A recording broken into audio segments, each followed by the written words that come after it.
Hi hello friends, మేము మీ రాజాం తిరుమల కాంప్లెక్స్లో ఈరోజు వినాయక చవితి నిమజ్జనం అన్నదానం కూడా జరిగింది. చాలా చక్కగా జరిగింది.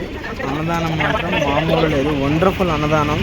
చాలా ఒక 3,000-4,000 మంది వరకు వచ్చున్నారు అన్నదానానికి. చూడండి ప్రతి ఒక్కరు ఎలా సహకరించారో. నేను మాత్రం గంట ఊపుతున్నాను, మామూలు గంట కలుపుతున్నాను. చాలా హ్యాపీగా మా సోమరాజు గారు దువ్వుతున్నాడంట. నన్ను పులిహోర కలుపుతున్నారు చూసారా. మా బావ వాల్గా టైలర్ బావ పులిహోర గట్టి కలుపుతాడు, మామూలు కాదు. వంట మాస్టర్ చూడండి, పులిహోరకి ఇది పులిపేస్తున్నాడు మంచి గట్టిగా. తర్వాత మా కాంప్లెక్స్లో ఉండే మా ఫ్రెండ్స్ అందరూ, అదే మా తోటి స్నేహితులు, షాప్ ఓనర్స్ అందరూ కలిసి చూడండి ఎంత నీట్గా పులిహోర కలుపుతున్నారు. చాలా బాగా కలుపుతున్నారు. తర్వాత అన్నదానం స్టార్ట్ అయిపోయింది. వన్ బై వన్ చాలా క్రౌడ్ అండి, మామూలు క్రౌడ్ కాదు, బీభత్సమైన క్రౌడ్ వచ్చారు.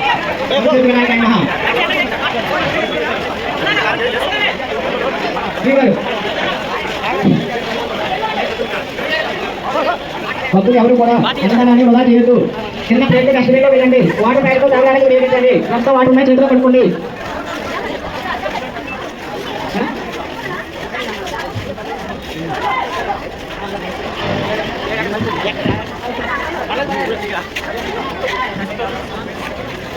గవర్నమెంట్ లక్ష్యం కాదు, ఈ అందరి కలిగిన మనకి ఒక 100 రూపాయలు రాగా.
బద్దం వారిచే కోలాటం అయిపోయిన తర్వాత లాస్ట్లో వినాయకుడి నిమజ్జనం చేసాం. బోలో గణేష్ మహారాజ్ కి జై.